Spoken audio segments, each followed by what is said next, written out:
Hey everyone, and welcome to Ryan Ransom Reveals. I'm your host, Ryan Ransom. And today we're going to be revealing the brief overview of the solution of the power of an irresistible environment created through a genuine positive culture. And from the story I was telling you guys in episode 2, I left off on telling you that most of my consulting meetings with these owners and operators, they're asking me, where do I find my staff? And if I'm having the same trouble and the same issues in hiring and retaining staff, in which I respond, no, I'm not. And this leaves them saying, wait, what? You're not having issues finding people? How? Why? I need you to explain. How do I fix this? So I tell them, before we answer that question, I first want to ask you a question. Is there one business on your street or one of your competitors that always seems to be busy? And this is actually a rhetorical question because I already know there is one. And I know this is what happens. I mean, when we're slow or we're falling short on our sales projections, what do we like to do? Blame it on some other stuff, right? Engage in a little blame shifting because it can't be me. So we go, well, it's the rain or the weather. It's that new construction down the street. It's this holiday schedule. Or, of course, the old favorite, the old faithful, it's the bad economy. Okay. But what about the other guy? You know, the one who's always busy? I'm willing to bet they're still busy. So it's probably actually not the weather, or the construction, or the holidays, or the economy. And this might sound harsh, but it's you. And I know. But let's not worry because this isn't hopeless. And here's the answer. It's all about creating an irresistible environment in a genuine positive culture of cool. And I don't mean this positive culture like the poster on the wall that says, we're a family here. That's actually a red flag. And we'll talk about that in a minute. But what I've always called the culture of cool, but what I've later realized is really more about cultivating the culture of compassion. I mean, this is what we're really talking about here. And honestly, what's cooler than being on top while still being love-filled and compassionate? Because not only does this person down the street have more customers than you, but they also have the coolest people working there. And this is where we should probably stop with little asterisks, because I have to be honest with you that compassion actually isn't the only way to be cool. This is just the way I've done it. And this is how I've found the most success and what feels best to my heart. There's actually many roads to being cool, but ultimately, being cool is the road to victory. So I'm probably going to date myself a little bit here with this funny example from one of my favorite cult classic movies, Pulp Fiction. If you haven't seen Pulp Fiction, you definitely should. And if you have, then you'll remember in that movie the diner scene, right? Where Jules and Vincent Vega are eating in the diner. And then you have these other characters, Pumpkin and Yolanda, which is also called Honey Bunny. And they have the great idea to rob the place. So after this confrontation between these two groups, Yolanda is now freaking out. And it's because Jules has a gun in her partner Pumpkin's face. And Jules, who's acted by Samuel L. Jackson, his character, he asks Yolanda, and what's the Fonzie like? Now, if you're not tracking, and if I'm showing my age even more now, let me break this down. Jewel is asking about this old TV show, and it's called Happy Days. And in that show, there was one character that everybody wanted to be like. And he was by far the coolest character, and everybody wanted to be around him. He was the one character that was clearly the favorite star. He was the Fonz. Hey! And when Yolanda asked, "What's Fonzie like?" or was asked, she knew the answer. He's cool. And Jewel responds, "Correctamundo. He's cool. And that's what we're going to be. We're going to be cool."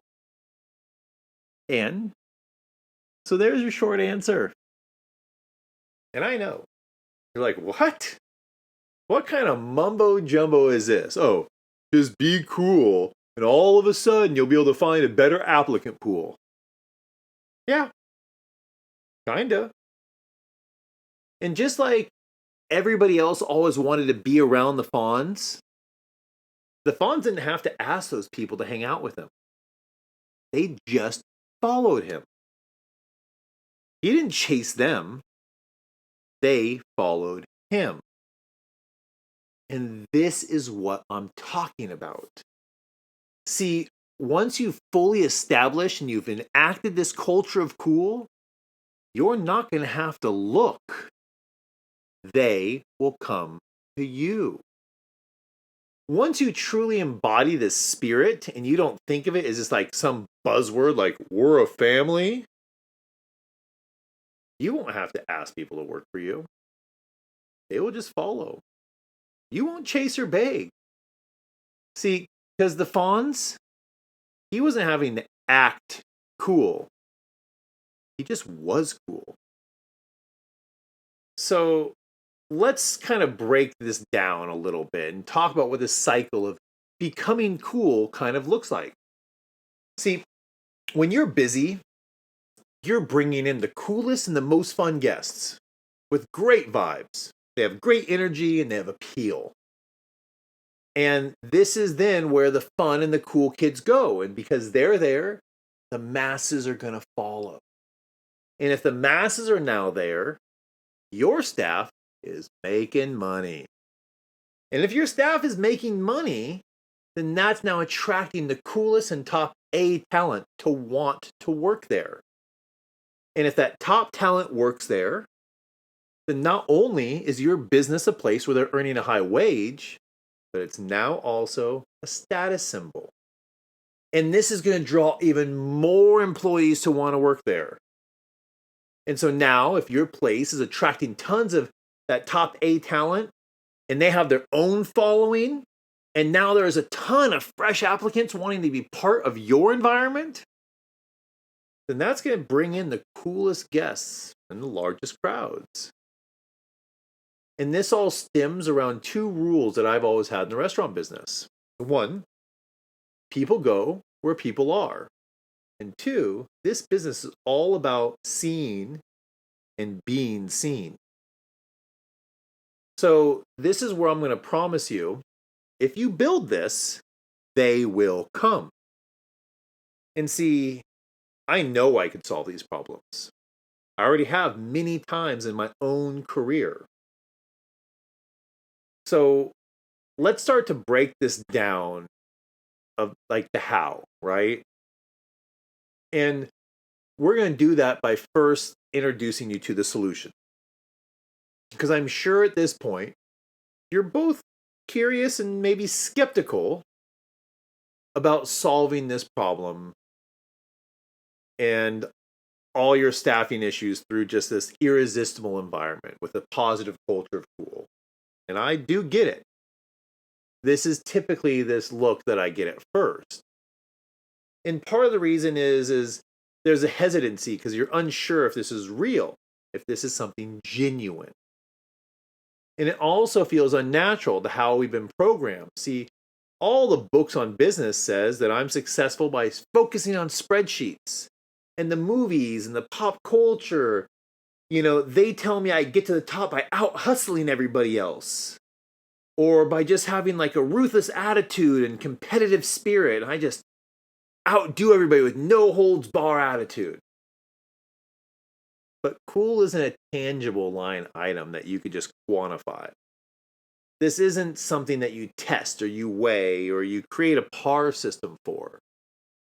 This is an intangible that reflects your spirit and your heart. This is more of a general attitude. And if there were a test, what it would be is, are you doing this right for your employees in the business because that's the right thing to do? Or are you doing this because you want to be chasing a margin? If you're cool and you just do what's right, I promise the money is going to follow. But if you start by just chasing the money, then it becomes really hard to be cool. And this is why when most accountant-based consultants come in, they crash restaurants.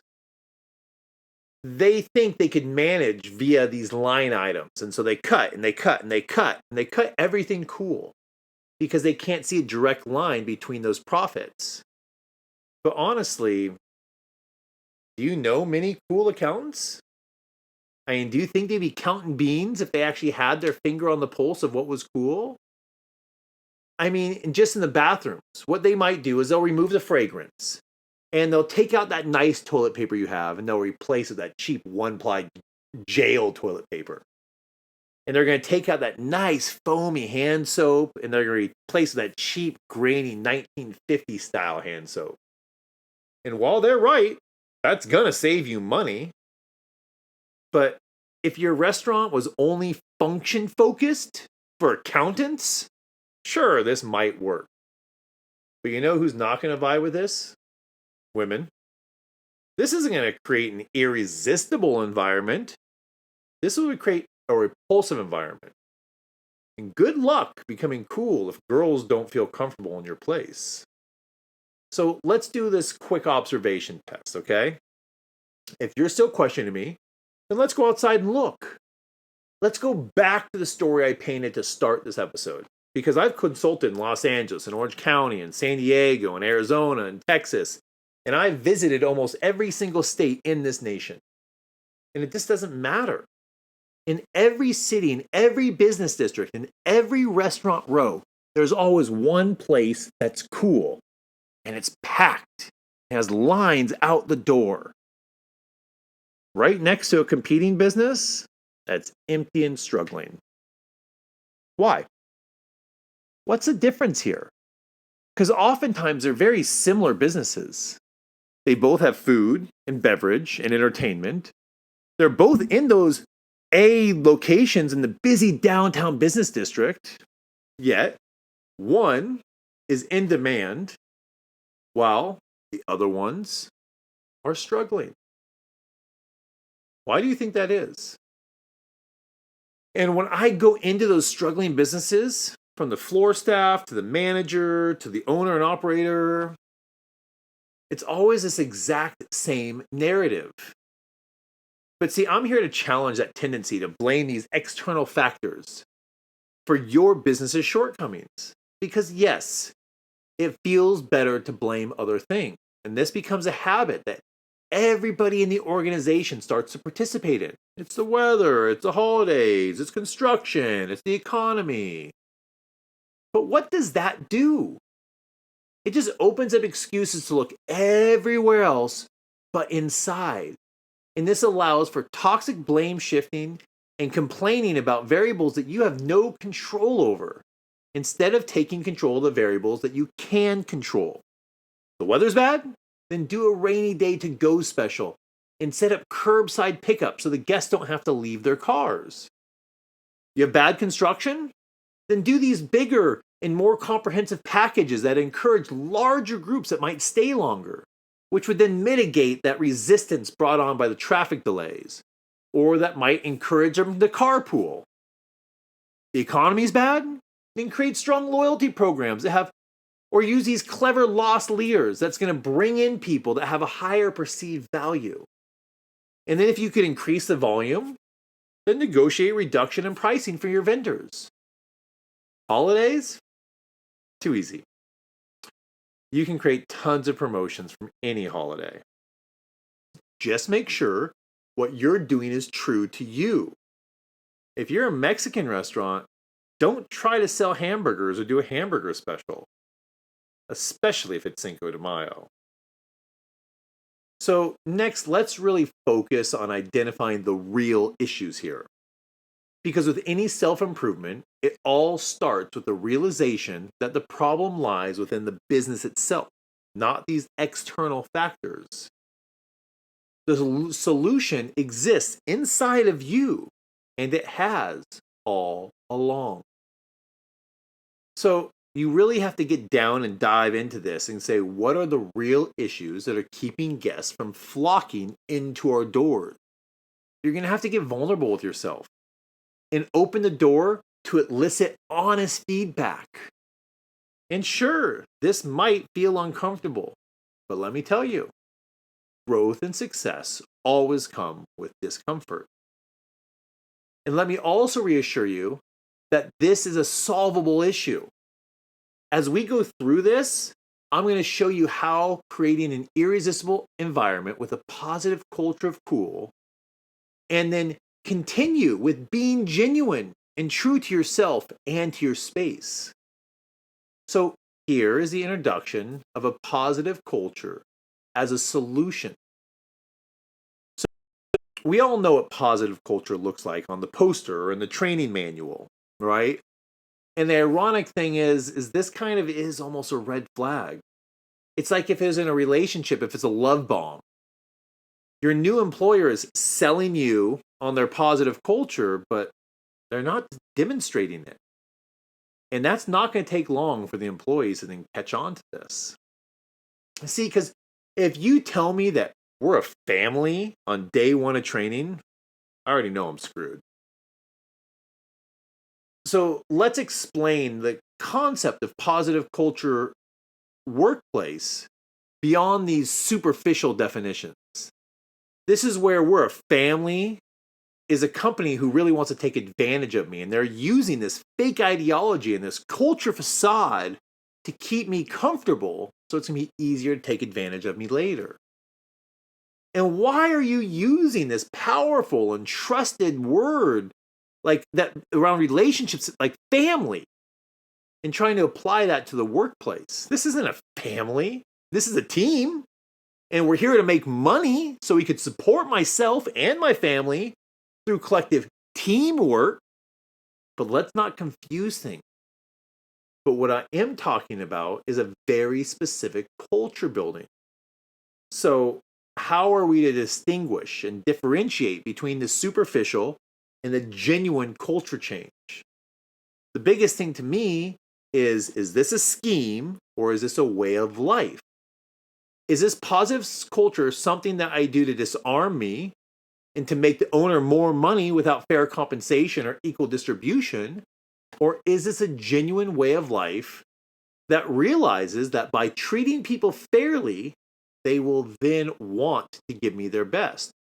Or is this trying to take the most from them? And now, what about that culture of compassion that you said was cool?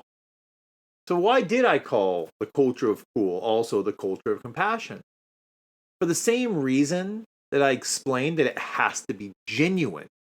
Because when you do this right, it's not a business tactic.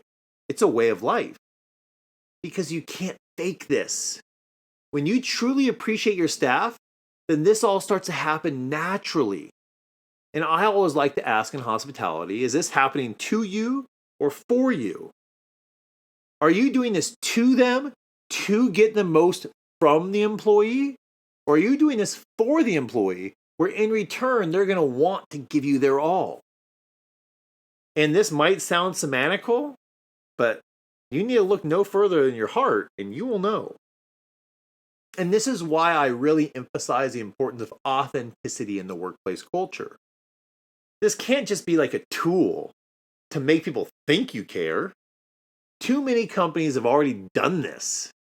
And the employee, for the most part, has caught on. You have to embody this and show it with real actions and policies. Show it in the way that you treat your staff. Show it by engaging regularly, enlisting feedback and criticism from them. Show it through respectful schedules. Show it by tying them into the profit share. Show it by being compassionate and caring and real. And realizing as important as this business is, being a solid human being, man, way more important. So there's this magnetic effect that I've found through positive culture. And so let's go back and address how positive culture attracts both customers and top talent. Like we were talking about in the opening, describing that life cycle, right? Because when I come into distressed restaurants with, say, C-level talent, you can't just go and hire that A-level talent overnight. They're not interested in working for you because birds of a feather flock together. I know, that was a little corny. But you have to step this up slowly. So you create a better environment. And you ask yourself, what do I need to do to make this place more irresistible to both my guests and my employees? Oftentimes, you could start with a physical environment. Look at your business curb appeal with fresh eyes like you were a customer coming in for the first time. Start there.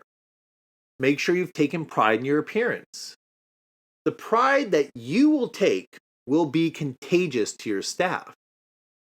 And as you make higher demands of yourself and your business practices and your business appearance, you can then do the same for your staff and their service. And some will be encouraged by your environment and your improvement, and they're going to want to join in. Others are just going to want to go back to the way things were. So, you keep the ones who see your vision and you encourage them. You tell them that they have great potential and they could earn more. And then you get rid of the ones who just wanted to stay stagnant. The improvement in your business and this improvement in the service, this will start to attract more people. And the C staff that you kept, they're going to have elevated themselves to B level.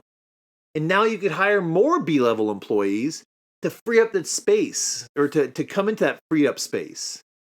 And you're still not cool just yet, but you're getting there. And now you need to identify the leaders in both your customers and your employees, the ones you know you can take you to the next A level. And so you increase the benefit package, you improve the workplace. And in that environment, you create a place where the employees are happy and they look forward to coming in, where they're motivated to help you and themselves win. Same thing with the guests. Create a loyalty in an environment that's craveable, that only you have. Create a sense of community with quality offerings and good promotions. This will create an increase in sales, and that's going to translate into increased tips. Additionally, this is going to help create an environment that's worth talking about. Your customers are going to start bringing in and telling their friends. And now you're turning first-time guests into semi-frequent guests. And these semi-frequent guests are becoming frequent guests. And those frequent guests are now your regulars. And your regulars are your promoters. Out here spreading the word and facilitating a camaraderie that resonates with your other regulars. Same with the staff. And see, they're telling their friends not only to come in to support them now, but that they're proud and they're tied to the success. And they're telling their friends about the respect that they're treated with at work and how good the working conditions are and how much more money they're making. And this is also going to bring in more customers and more people wanting to work there and more people that are A-level attitude. And just so we're clear, I want you to understand what I did not say is force them to post on their own personal social media, right? This is not positive culture. This is madness, and this is an intrusion into their personal life. If they're happy, they're going to tell their friends. They'll find ways to communicate with their regulars, have some training, but some may decide to use their personal accounts, while others may want to create a branded or channel specific things for their workplace. But this is up to them. You don't get to decide what they do with their personal time. unless you want to compensate them. They are not some free advertising channel to you now that you've hired them. They're a real human employee. And if you want to advertise, then you got to do so in the same way that you get your customers to spread the word, with an irresistible environment.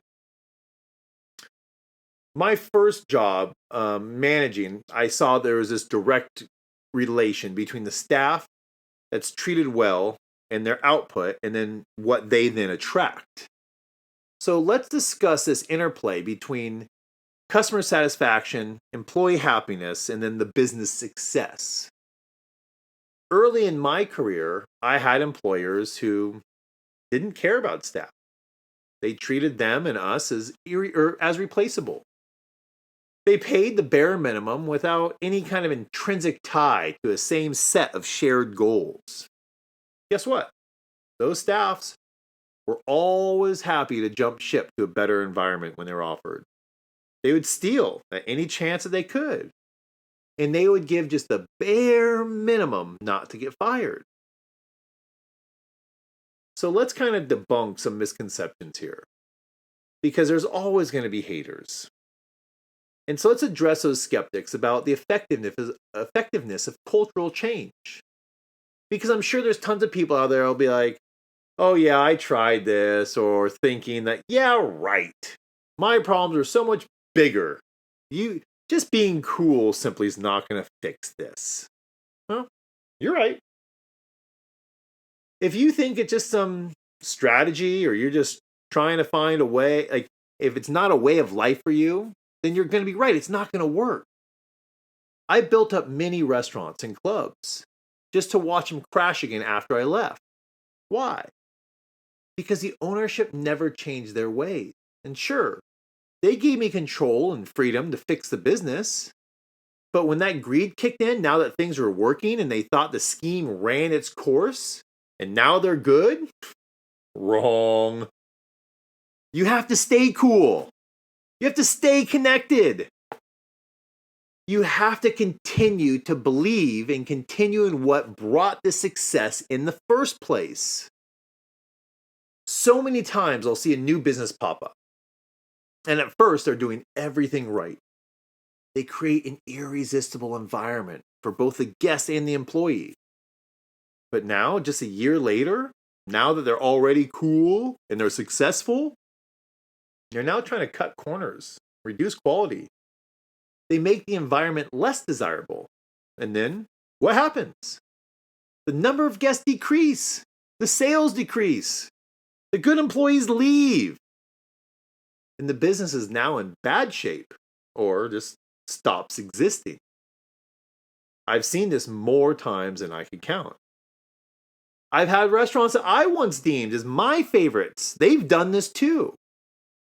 It's even happened to venues I ran. One venue I ran, I took them from really struggling and not making it to becoming the hottest location in the city. And after about 2 years, I pretty much maxed out the sales. There wasn't much more room to grow. And you'd think that the owner would be ecstatic, right?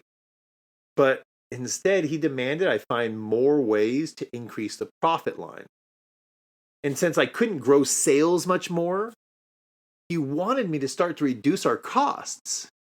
And by cutting corners and basically taking from our guests and from our employees what had brought us the success and what had made us cool. So a few months later, I left. After that conversation, I didn't want to work there anymore. And as soon as I left, the sales plummeted immediately. And within 3 months of me leaving, they had to sell this so they could still show strong financials to the new buyers. So just as fast as you can crash your business, you could build your business. Because we all know, right? Happy employees create happy customers. There's already been tons of motivational and public speakers addressing this. This concept isn't new or foreign. When someone feels seen or heard, when they are intrinsically tied to the same results as the owner, then everybody has that ownership mentality.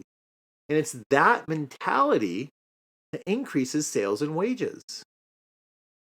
And it's that increase in sales and wages that's then going to attract the best of the best, the cool.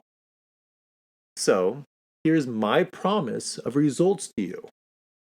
Let me assure you that building a positive culture leads to tangible benefits. People talk. The word spreads quickly. And doing what is right because it's right will always be attractive. Just like you could attract more bees with honey.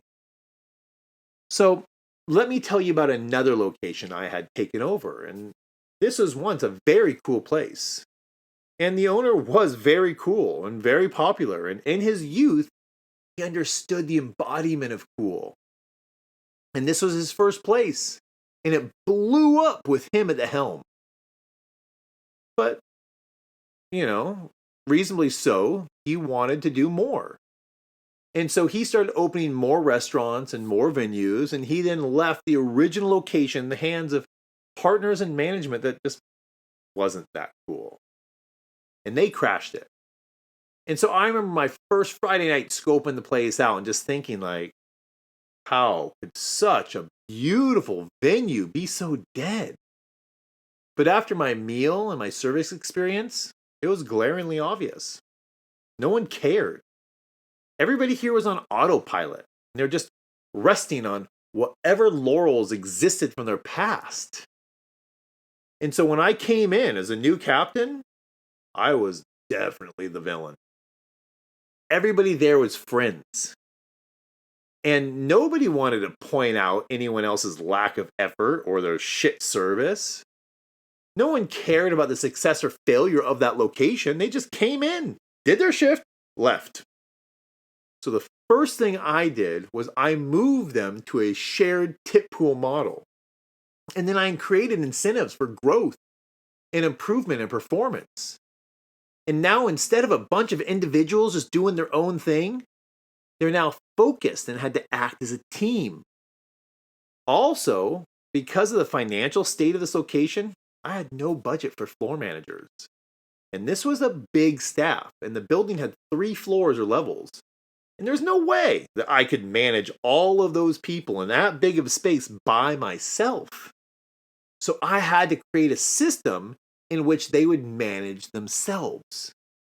And everybody hated me at first because they knew how shitty their team members were.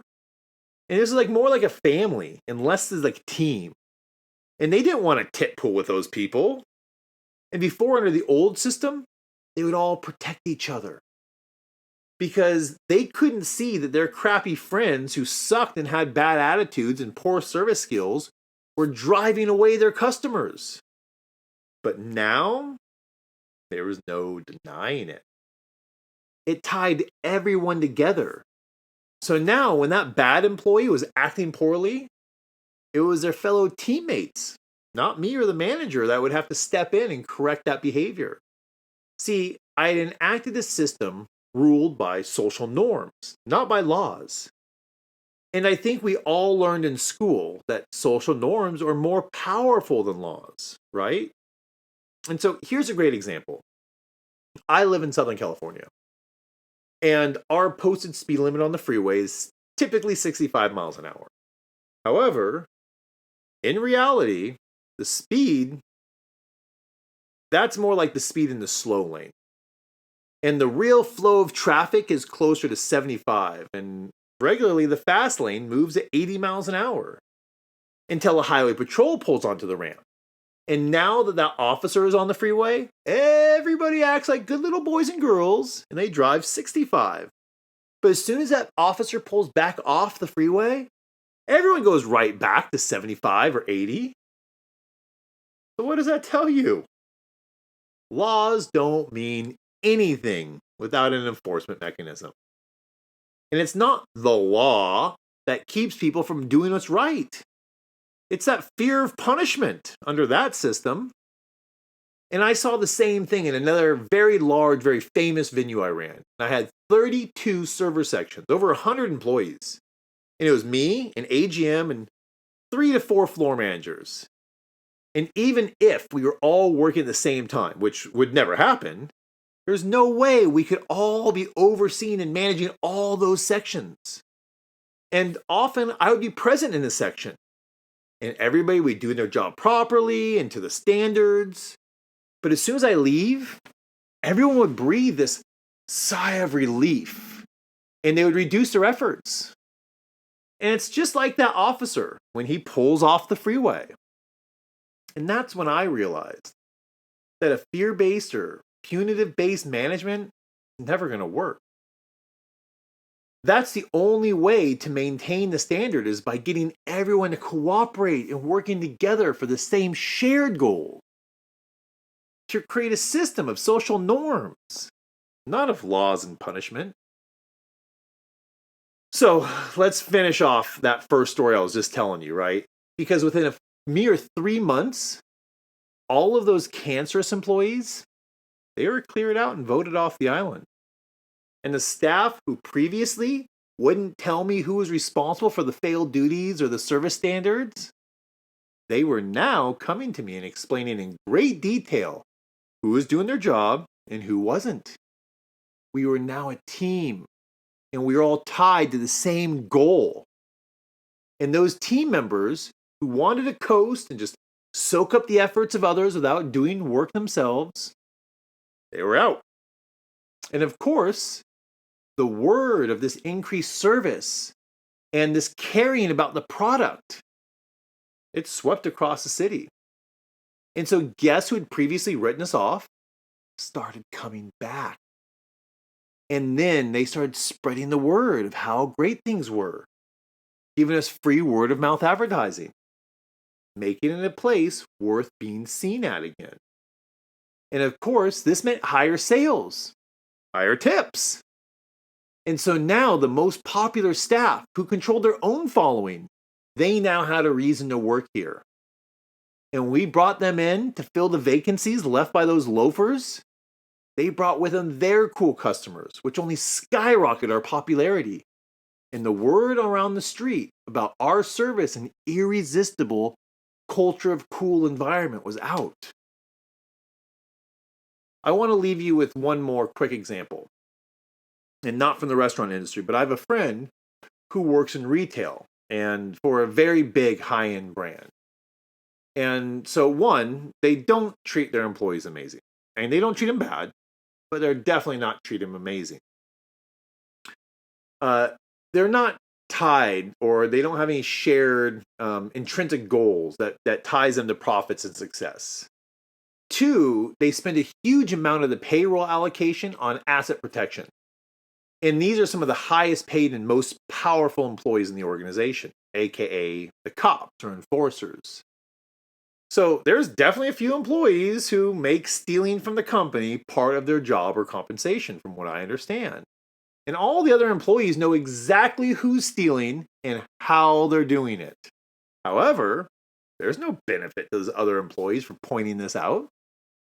They're going to get the same paycheck regardless.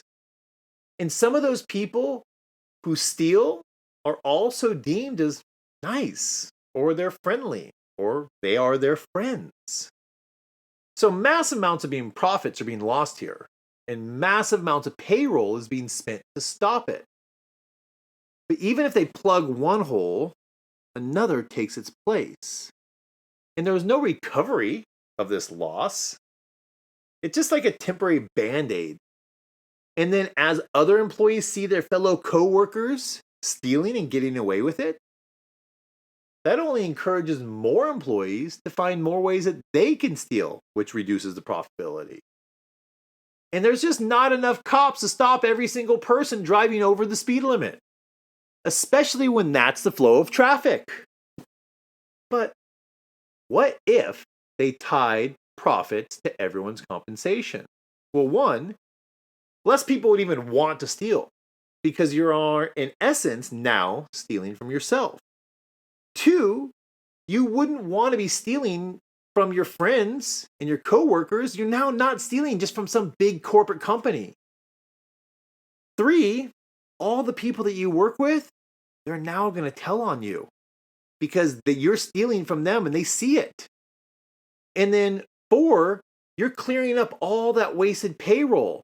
And now you could take that profitability and redirect it into a better working environment or greater compensation, or by creating an irresistible environment that wouldn't be worth risking their jobs losing by stealing a shirt or makeup. And think how much more the owners and the stockholders and the employees would all make. Think about this increased sense of pride of ownership and how much less stress and negative efforts that would be reduced. So, and kind of wrapping this thing down, here's my challenge to the owners in the chat. Is your environment irresistible?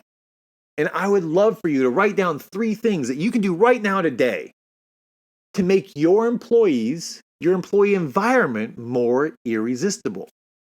What could you do to attract more high quality help? And if you need, don't think of your employees, but put yourself in that position, right? Like, what if you had to go back and get a serving or bartending or cooking job? What are some of those basics that you would demand for yourself? And then, are those benefits available currently to your staff? Why not? Find ways that you can encourage them to be tied to finding the success in the areas that's most important to you. You want to lower your pork cost or your food cost? Then create a tiered bonus system that's obtainable and that still adds more profit to you even after paying out the bonus. Maybe like a $100 bonus every month if the pork cost is under 20%, $50 if it's under 21%, $25 if it's under 22%. Same with food cost. Or you can make it a percentage if you don't want to make it a whole dollar. And get these people taking on a sense of that shared ownership mentality. So please share in the comments what you came up with. Next, write down 3 things that you can do today that would make your environment more irresistible to your customers and your guests. And again, think about the benefits that you demand from the places that you frequent. Could your place be more tidy? Could you hide some plugs and wires? Is a sign missing a light bulb that's burnt out? Are you using a temporary banner instead of a real sign? Maybe it's your food or drink offerings. Maybe it's a bathroom improvement. Maybe it's a loyalty program or consistent good promotions or events or cross promotions with a local non-competing business. Again, leave these in the comments. And now doing all 3 of these 3 things is probably going to be way too much to roll out. So now that you've written 3 and 3, I want you to just pick one of each, the best one, the one that's going to have the most impact on your business. And do one for the employee and one for the customer. And then I want you to comment which that one is. And then comment back later. And I want to hear about what improvements or feedbacks you received. Did people notice? And what did they tell you about how that made them feel? Please leave that in the comments. And so I know I've made some bold claims in this episode, and some might think that. To others, I've just repeated different versions of what others have said, like Peter Drucker or Sun Tzu or Ariana Huffington, or what businesses like Southwest Airlines or Zapatos or Chobani have shown in their practices. And I mean, isn't this also kind of the message that's similar by the great and inspiring Bob Marley? Is this that far removed? Because in his words, he says, until there's no longer first-class and second-class citizens of any nation, until basic human rights and equality are guaranteed to all. And see, he's relevant right now because the One Love movie just came out. And it's a really great movie, and I definitely recommend you seeing it, for sure. And my favorite line in that movie is, you can't swim in the pollution and not expect to get polluted. And that hit home hard because I found myself in polluted pools early in my career. And luckily, inside of getting polluted myself, I learned what not to do. And then I fled those situations. And I was also tempted later in my career with lucrative and prestigious positions that would have had me again back in those polluted pools. And as hard as it was, I turned down those opportunities. And so what I'm teasing here is that in my next episode, I'm going to do something that's going to be a little uncomfortable for me. And I'm going to talk about myself. And not because I want to brag or I want to boast or anything else, but because in episode 2, we defined a bunch of problems and I talked some shit. And now in episode 3, we've teased out the answer that those can all be remedied by having an irresistible environment of a positive culture of cool. And while I am known to many, especially in the Los Angeles restaurant scene, to most people, I'm unknown. And while I have had many of my venues featured on TV shows and I've had articles written about them, I've often preferred to stay in the background. I was even offered my own restaurant rehab show more than once, and each time I turned it down. So the question most of you are probably asking is, who the hell are you? And why the hell should I or anyone else listen to what you have to say? So in the next episode, I'm bringing my receipts, and I'll be revealing to you why you should listen to me. I'll be establishing my credibility and why I can be guiding others and talk a little bit more about my past projects and my successes. So the next thing is, I'm never going to ask you for likes or shares and follows. That's probably the last time you'll ever hear me say those 3 words in that combination again. Because I really believe that if you resonate with what I'm saying, that you will like and you will follow and you will share me organically. Because we align and because my message speaks to your heart. And actually, as small as my reach and following is currently, I've already seen so many of my clips on YouTube and TikTok and Instagram that have been getting favorited and shared. And man, I have to tell you, I love seeing this message being absorbed and shared with others. So honestly, thank you. And I'm super grateful and very appreciative. But I do have one ask for you. As we discussed in episode 1, in addition to this podcast, I'm also doing keynote speaking on this subject. And I'm also writing a book. And while my book probably won't be out till May of 24, I am available to perform my keynote speech now, today. And I'm actively in the booking and application process. So if you're booking yourself or you have contacts who are booking for business or restaurant keynoters, for conferences, conventions, retreats, or team meetings, I would love it if you would think about mentioning me. And in advance, thank you. I also love it when you leave any feedback or comments. I love to hear if your work has any real team atmosphere or profit sharing models that you're a part of. Tell us how your company does it and how those effects have had on the team, on their morale. Additionally, if you have a bad boss, if people are underperforming or stealing because you've been mistreated, I'd love to hear your stories. And then maybe I could speak on some of your examples in future podcast episodes. And as we continue to dive deep into specific solutions over the next 13 episodes or so, we'll get more into all of this. And again, as always, I want to deeply thank you for listening to another episode of Ryan Ransom Reveals. I am your host, Ryan Ransom, and we'll see you next week.